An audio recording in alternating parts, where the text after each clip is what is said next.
Então, ó, segunda lei da termodinâmica, tá?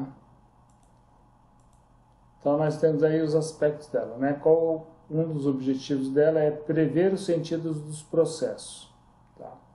É basicamente o processo, sim, natural, digamos assim. Serve também para determinar o desempenho teórico dos ciclos termodinâmicos, ok?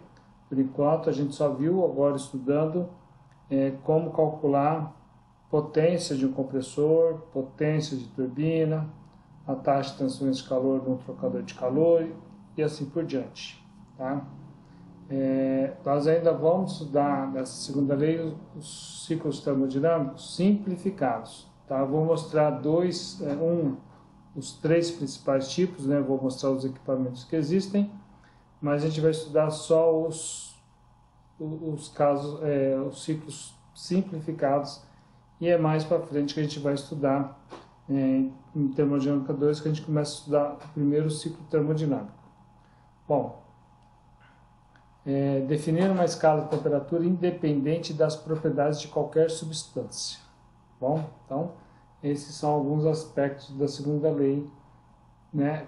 Sendo que a primeira lei, o objetivo é fazer um balanço de energia, né? Igualar, aplicar a equação da conservação da energia. Bom, então, nós temos alguns enunciados, tá? O primeiro deles é o enunciado de Clausius, tá? A termodinâmica, ela é uma ciência empírica, tá? Então, ela foi postulada, aí teve alguns enunciados que foram feitos, né, de acordo com a vivência e experiência do pessoal do passado. Um desses aqui é o enunciado de Clausius, tá? Então ele fala o seguinte, né? É impossível para qualquer sistema operar de tal maneira que o único resultado seja a transferência de energia sob a forma de calor de um corpo mais frio para um corpo mais quente, tá? O que ele quer dizer com isso? Tá? Tá aqui nesse esquema aqui, nessa figura, tá? Transferir calor, somente calor, de uma fonte quente para uma fonte fria, ok, é possível, tá? Agora, transferir calor de uma fonte fria para uma fonte quente e que o único resultado seja transferência de calor, isso não é possível. Tem que ter mais alguma outra coisa para que isso seja possível, tá? Muito bem. Tá? Então, depois a gente vai ver como que se faz isso aqui, tá? É tranquilo. Então, quer dizer, então por isso que fala, né? A temperatura vai do corpo mais quente para o mais frio de forma natural. A fonte fria do corpo mais frio para o corpo mais quente não vai de forma natural, tá? Precisa de um empurrãozinho. O enunciado de Kelvin Planck, tá? Então, ó, ele fala o seguinte: é impossível para qualquer sistema operar em um ciclo termodinâmico e fornecer uma quantidade líquida de trabalho para a sua vizinhança enquanto recebe energia por transferência de calor de um único reservatório térmico. Tá? O que ele fala? Isso aqui, ó, nós temos só um reservatório térmico, tá? Não tem o outro aqui embaixo, igual tinha o anterior aqui, que tinha o azul e o vermelho, né? Então, operar em um ciclo termodinâmico e fornecer trabalho a partir de um único reservatório térmico, isso é impossível. Tá? Isso corresponde a você falar que o sistema opera com 100% de eficiência, ok? E tem outras implicações também, tá? Mas isso não ocorre, tá? Isso é impossível. Agora, nada diz que ele só fala aqui de fornecer trabalho. Agora, desenvolver trabalho, né? Mas se o trabalho for no sentido contrário, né, fornecer trabalho para o sistema, ele não fala que só pode ter um reservatório térmico, tá? E aí já é o contrário. Bom, então o que nós temos aí de um modo geral? Na primeira lei, o trabalho do ciclo é igual ao calor do ciclo. Nós vamos continuar usando isso. Isso aqui vai continuar sendo verdadeiro para os ciclos termodinâmicos, tá? Vocês vão ver isso em ciclo de Rankine, que é o ciclo de potência a vapor, ciclo de refrigeração, ciclo de bomba de calor, ciclo de motor Otto, do ciclo Otto, ciclo do motor ciclo diesel, né? Isso aqui continua sendo verdadeiro. Qualquer ciclo termodinâmico, isso é verdadeiro. Tá? E a forma analítica do enunciado de Kelvin Planck, ele fala assim, que o trabalho do ciclo, tá? Ele é menor ou igual a zero. Tá? Sempre. Pela segunda lei. E aí nós temos o quê? Tá? E aí nós temos o terceiro enunciado. Então, o de Clausius, de Kelvin Planck, e agora o enunciado da entropia da segunda lei. Tá? Depois nós vamos ver qual que é a definição de entropia. Bom, ele fala o seguinte, a variação de entropia, tá? E isso aqui é válido isso aqui é por causa de um sistema, tá? A variação de entropia é igual à entropia transferida através da fronteira, né, claro, do sistema, mais a entropia produzida ou gerada dentro do sistema. Tá? Basicamente desse jeito. Depois a gente vai ter o equacionamento disso aqui tudo, tá bom? Então, olha só. Então, nós temos aí outro conceito, né? Processos reversíveis e processos irreversíveis. Processos reversíveis, estado inicial é restabelecido. Os processos irreversíveis, o estado inicial não é restabelecido. Tá? Processo reversível, tá? E irreversível, eu vou dar alguns exemplos agora, no próximo slide, para poder entender isso. Tá? Por exemplo, né, quais as causas dessa irreversibilidade? Tá? Se você tem um escoamento dentro de um tubo, tá, e houver atrito, isso é um processo, isso causa irreversibilidade. Por quê? A pressão na entrada vai ser maior que a pressão na saída. Tá? Se o fluido for perfeito, digamos assim, não tiver atrito, a pressão na entrada vai ser igual à pressão na saída. Bom, então isso é um caso de esse é um processo reversível.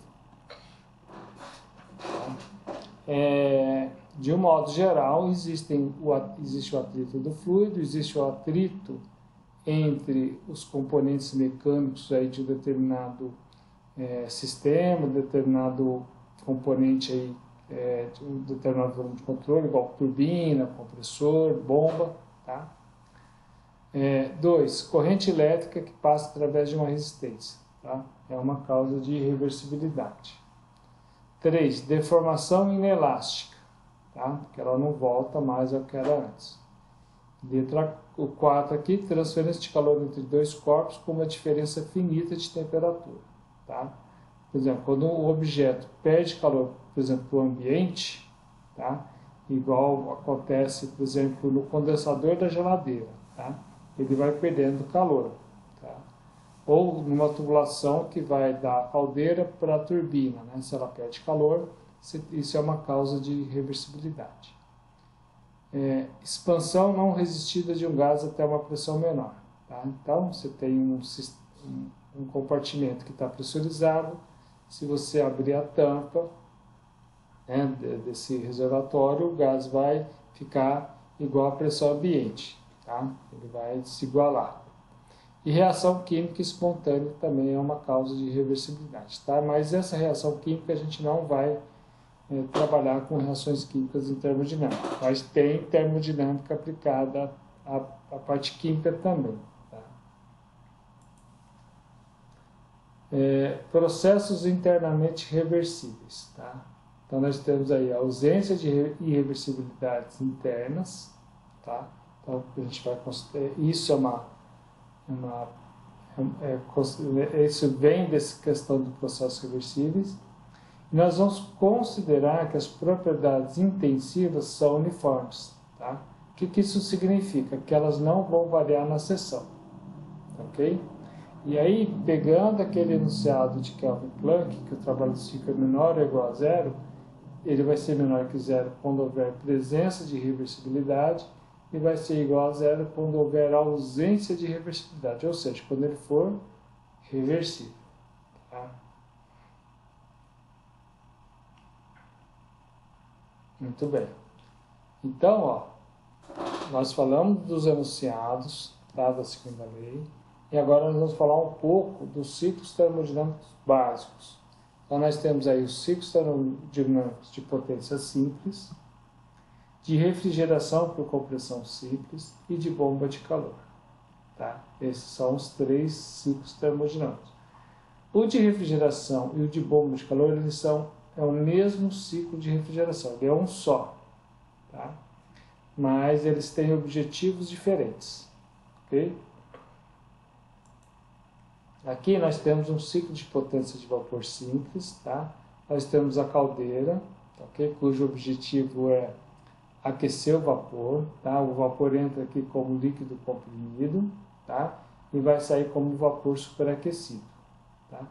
Vai vir, vai passar pela turbina, vai gerar potência, tá? E aqui vai sair como, geralmente sai em torno de vapor saturado, em torno de vapor saturado, ok? E aí vai passar pelo condensador, vai perder mais energia e vai estar aqui como líquido saturado, vai passar pela bomba, vai aumentar a pressão, tá? E a bomba é o coração desse ciclo aqui. Se não tiver bomba, o fluido ele não circula, tá? Então esse aqui é um ciclo de potência a vapor simples, tá? Estou mostrando aqui para vocês terem uma noção, tá? Mas a gente não vai estudar ele agora, tá? Só em termodinâmica 2. Tá? Aqui é um ciclo de refrigeração por compressão simples. Tá? Nós temos aqui o evaporador, tá? Cujo objetivo é manter o freezer ou a própria geladeira, o freezer no caso, congelado, e a geladeira, né, o frigorífico, a outra parte, refrigerada. Tá? Então, a parte dos alimentos está aqui como se fosse num compartimento aqui, por exemplo. Tá? Aqui é o fluido refrigerante que passa, né, nesse ciclo de refrigeração. E aqui vai passar pelo compressor, tá? Vai comprimir o fluido refrigerante. Tá? Aqui ele vem como vapor saturado, ele vai chegar a vapor superaquecido, e aí vai passar pelo condensador, que são aqueles tubos, geralmente atrás da geladeira, alguns não tem, né? Alguns são embutidos, tá? E aí vai transferir calor para o meio ambiente. E aí vai passar pela válvula de expansão, cujo objetivo da válvula de expansão é diminuir a energia do fluido. Tá? Eu não expliquei isso, tá bom? Não vou explicar agora, vou deixar quando vocês forem estudar sistemas frigoríficos, aí eu comento sobre a válvula de expansão ou tubo capilar. Tá? E aí ele abaixa a energia do fluido, vem por aqui e o ciclo recomeça. Bom? Isso aí então, esses são os componentes principais de um ciclo de refrigeração por compressão simples. Tá? Evaporador, compressor, condensador e válvula de expansão. Na bomba de calor é a mesma coisa, mas o objetivo principal do ciclo de refrigeração é manter a região fria, tá? Numa temperatura baixa. Então, o objetivo principal está aqui na região do evaporador. Tá? Isso que é importante vocês entenderem. Tá? O próximo aqui, ó, é o ciclo de bomba de calor. Percebam que tem o evaporador, tá? Passa pelo compressor, ok? E aí aí tem o condensador e passa pela válvula de expansão e depois o evaporador. Tá? Enquanto no ciclo de refrigeração o objetivo é manter um ambiente frio, que seria aqui no evaporador, na bomba de calor o objetivo é manter um ambiente quente, aquecido, tá? Uma piscina aquecida, seja lá qual for. Tá? Então percebo que esse sistema aqui, apesar de estar só um desenho diferente, se a gente começar aqui por compressor, condensador, válvula de expansão e evaporador. Vou voltar aqui, ó. Compressor, condensador, válvula de expansão e evaporador. Tá? Percebo que é o mesmo, só a configuração que está diferente. igual eu falei, na refrigeração o objetivo é manter a região fria, fria, e na bomba de calor é manter a região quente, quente, tá? Então, a refrigeração se concentra aqui no evaporador e na bomba de calor no condensador, beleza? Tá? Isso aí é uma visão assim, bem simples, esquemática, desses três ciclos de termodinâmica. Tá? Muito bem. Então, ó, como que a gente trabalha com ciclo de potência simplificado? Tá? Nós vamos trabalhar desse jeito. Tá? Nós temos o reservatório quente, o reservatório frio e nós temos o sistema. Tá? O reservatório quente vai estar uma temperatura TH, o reservatório frio uma temperatura TC. O reservatório quente vai transferir calor para o sistema. Tá? E o sistema vai transferir calor para o reservatório frio. E o trabalho do ciclo de potência vai ser o QH menos QC, um menos o outro. Tá? E agora, ó, uma coisa muito importante, nós vamos trabalhar só na parte dos ciclos termodinâmicos, somente por enquanto, com valores todos positivos. Então, esse QH que está entrando é positivo, o QC que está entrando é positivo, o trabalho do ciclo que está saindo é positivo. Então, a gente vai fazer o positivo maior menos o positivo menor. Nesse caso, ele já é positivo. Para a gente poder entender essa questão dos sistemas, reservatório quente e frio, vou voltar aqui na figura. Tá? Então, olha só. O reservatório quente seria como se fosse aqui na caldeira, né? O calor que é transferido para a caldeira. O reservatório frio seria como se fosse esse aqui do condensador. E o sistema é tudo isso aqui, tá? Somente a turbina, junto com a turbina e com a bomba, bom? Mas a gente vai trabalhar de forma simplificada. Por exemplo, se tiver um reservatório quente que está uma temperatura aí, vamos supor, de 800 graus Celsius, um reservatório frio que está a 30 graus Celsius, por exemplo, essa diferença de temperatura vai permitir que esse sistema realize trabalho, tá bom? Bom, vamos lá. Ciclo de refrigeração ou bomba de calor simplificados. Tá? Percebam que as setas mudaram de sentido. Tá? Coloquei o de potência, tá? Então, nesse sentido. E aqui o de bomba de calor, de refrigeração, bomba de calor, está no sentido contrário. Então, nesse sistema, tá? Quando é refrigeração, bomba de calor, o QH ele vai para o reservatório quente. E o QC vai do reservatório frio para o sistema. E o trabalho do ciclo continua sendo QH menos QC. Tá bom? Lembrando que nós vamos trabalhar tudo com valores positivos. E também é muito simples, tá? A soma do que entra é igual ao que sai. Então, QH é igual ao W do ciclo mais o QC. Aqui também é a mesma coisa, ó. O que entra é igual ao que sai. O QH é igual ao QC mais o trabalho do ciclo. Tá bom? Então dá na mesma. É só entender essa regrinha básica aí. O que entra é igual ao que sai. Não tem erro. Deixa eu só comentar um detalhe, tá? Um outro detalhe. Nós podemos trabalhar aqui com... Isso aqui está na forma de energia. Então, a gente pode trabalhar também na forma de potência. Q ponto H, Q ponto C, W ponto do ciclo. Ou podemos trabalhar com unidades de forma específica. O Q minúsculo H, o W minúsculo do ciclo e o Q minúsculo do reservatório frio. Tá? Então, de qualquer forma, nós podemos fazer isso. Beleza? Então, tá. Então, ó, tomem só cuidado que nessa parte de ciclos termodinâmicos nós vamos trabalhar tudo com valores positivos. Então, ó, desempenho dos ciclos. Tá? Nós sabemos que o trabalho do ciclo é igual ao calor do ciclo e o trabalho do ciclo é o QH menos QC. No ciclo de potência, nós temos a chamada eficiência térmica, essa letra aqui, eta, tá? Uma letra grega, que vai ser o trabalho do ciclo sobre o QH. Tá? Ou seja, tudo aquilo que ele desenvolve sobre aquilo que entra na forma de calor, tá? O calor que é adicionado ao ciclo, no caso, ao sistema. No ciclo de refrigeração, nós temos chamado coeficiente de desempenho, tá? Vamos chamar de beta, ok? Que é igual o calor que é utilizado, o calor do dado reservatório frio sobre o trabalho do ciclo. Tá? Por quê? Qual é o objetivo? Né?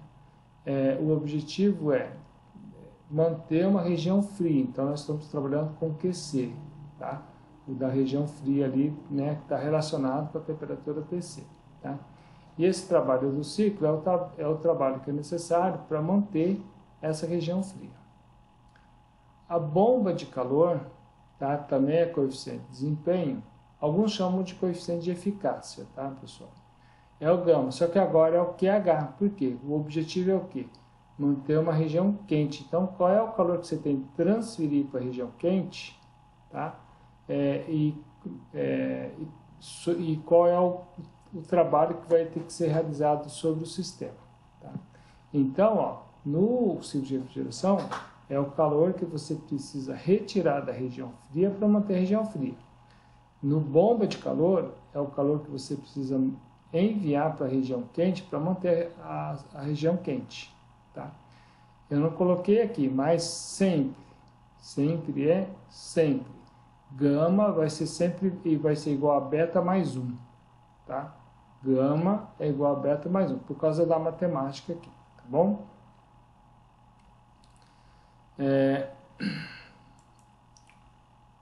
Então, olha só. Então, nós temos aí alguns aspectos da segunda lei para o ciclo de potência interagindo com dois reservatórios. Tá? Limite de eficiência térmica. Tá? Então, essa eficiência térmica, esse eta aqui, W do ciclo sobre QH, que é igual, W do ciclo é QH menos QC. Tá? Então, vai ficar 1 menos QC sobre QH, que vai ser sempre menor do que 100%. Não tem como ter uma eficiência térmica, né, igual a 100%. O que acontece nesse aspecto aí, nessa situação dos ciclos termodinâmicos simplificados? Né? Não foi necessário identificar a substância contida no sistema, não precisou especificar com detalhes os processos que compõem o ciclo, e não precisamos saber se o processo é real ou não, se ele é irreal. Tá? Mas, com certeza, né, nós vamos ter como saber garantir que o processo é possível ou não. Tá? Se ele então nós temos condições, isso de acordo com a segunda lei. Tá? Não adianta alguém falar que um dispositivo consegue fazer tal coisa, mas se ele violar a segunda lei, com certeza não consegue fazer aquilo. Tá? Bom, corolários da segunda lei para ciclo de potência, né? São os corolários de Carnot. Tá? Primeiro aí, a eficiência térmica de um ciclo de potência irreversível é sempre menor do que a eficiência de um ciclo de potência reversível, quando cada um opera entre os mesmos dois reservatórios térmicos. Tá? Isso parece muito óbvio, né? Então, um ciclo, né, irreversível sempre vai ter uma eficiência menor que o reversível. Tá? Isso aí vai servir para o ciclo de potência, para o ciclo de refrigeração ou de bomba de calor. 2. Todos os ciclos de potência reversíveis, tá, operando entre os mesmos reservatórios térmicos com as mesmas temperaturas, possuem a mesma eficiência térmica. Tá? Então isso aí é uma outra dedução que também é óbvia. Tá?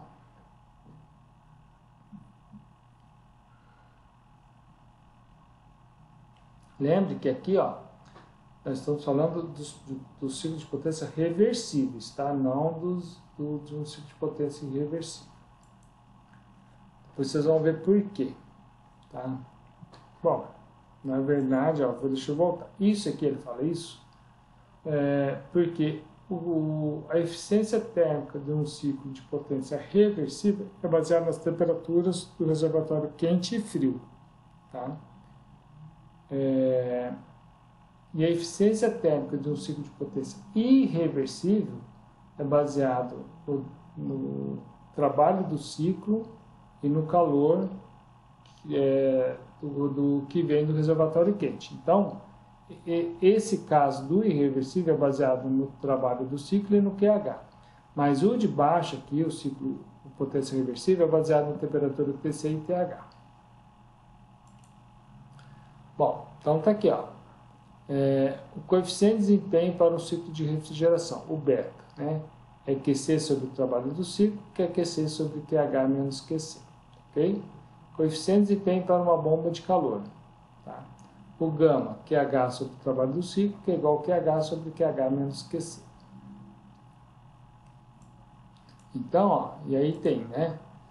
Corolários da segunda lei para ciclo de refrigeração em bomba de calor. É o mesmo do de potência, tá? Ó, mesma coisa aqui, ó. Coeficiente de desempenho de um ciclo de refrigeração ou de um ciclo de bomba de calor irreversível é sempre menor do que o coeficiente de desempenho de um ciclo de refrigeração ou de um ciclo de bomba de calor reversível, quando eles operam entre os mesmos dois reservatórios térmicos. Tá? 2. Todos os ciclos de refrigeração ou de bomba de calor reversíveis, operando entre os mesmos reservatórios térmicos, com as mesmas temperaturas, possuem o mesmo coeficiente de desempenho. Tá? Igualzinho do anterior lá do de potência. E aí, ó, né, lembra que a gente falou que a segunda lei também serve para definir uma escala de temperatura? Tá? Então, ó, a gente usa uma escala absoluta, tá? Sempre quando for trabalhar com esses ciclos termodinâmicos, TC, TH, sempre na escala absoluta. Então, nós vamos usar a escala Kelvin. Tá? Poderia ser também o Rankine, tá? Em sistema inglês, ok? Então, por exemplo, o 0 Kelvin corresponde a menos 273,15 graus Celsius, tá? O que ocorre? Não tem nenhuma atividade, tá? Suponho que tudo esteja parado, ok? E aí existe uma correspondência, tá? Na hora de trabalhar com os exercícios, tá? O QC sobre o QH de ciclo reversível pode ser relacionado com TC e TH, tá? Isso aqui é válido só para ciclo reversível, tá bom? Beleza? Bom, daqui a pouco a gente acaba, só tem mais esse slide e o outro, e a gente termina a parte teórica. Bom, lembra que eu falei para vocês, ó, a gente estava falando de dois processos, irreversíveis e processos reversíveis. E aí nós temos, mostrei para vocês até agora, o ciclo termodinâmico, as suas eficiências e ciclo de desempenho para processos irreversíveis, tá? Vou voltar um pouquinho, tá? Esse aqui, por exemplo, é para o caso de quando você tem processos irreversíveis. Claro que quando eles são reversíveis, eles coincidem, tá? Então tem que trabalhar desse jeito aqui. Tá? Agora, quando a gente tem eficiência teórica máxima para o ciclo de potência, coeficiente de desempenho teórico máximo para o ciclo de refrigeração em bomba de calor.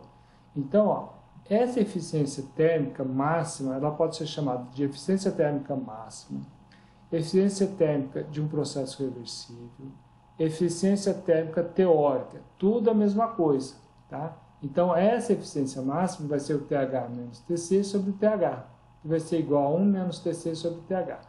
Essas temperaturas têm que estar todas elas em Kelvin, tá? Numa escala absoluta. E o coeficiente de desempenho máximo para os ciclos de refrigeração, esse beta máximo, TC sobre TH menos TC. Ao invés de ser o QC, QH e QC, tá? Ou o trabalho do ciclo aqui embaixo, são as temperaturas. A mesma coisa se aplica para o coeficiente de desempenho máximo para a bomba de calor. Tá? O gama máximo é TH sobre TH menos TC. Bom, foi falado que mesmo para um processo reversível, por exemplo, a eficiência térmica máxima para o ciclo de potência, perceba que ele não é 100%. Tá? Ele só seria 100% se o TC fosse zero. Tá? 0 Kelvin. Tá? Então, 0 sobre qualquer número vai dar 100%. Tá? Mas é impossível chegar a esse 0 Kelvin. E aí, quando a gente faz o gráfico da eficiência máxima em função da temperatura do reservatório quente para a temperatura de reservatório frio de 300 Kelvin, a gente percebe que aqui no 300 a eficiência vale 0, a eficiência, conforme a temperatura aumenta, a eficiência térmica aumenta rapidamente e depois ela começa a diminuir a sua velocidade e a partir mais ou menos de 1500 Kelvin aqui, né, o aumento para 2000 Kelvin, né, a temperatura do reservatório quente, percebam que a eficiência máxima não aumenta muito. Mas aqui, por exemplo, de 500 para 1000 Kelvin, por exemplo, tá? A eficiência aumenta de 0,4 para mais ou menos 0,7. Então, aqui aumenta bastante. Mas de 1500 para 2000, percebo que já não aumenta. Aumenta de 0,8 para 0,85. Então, ganha muito pequeno. Tá? Então, está aí essa parte sobre a segunda lei da termodinâmica.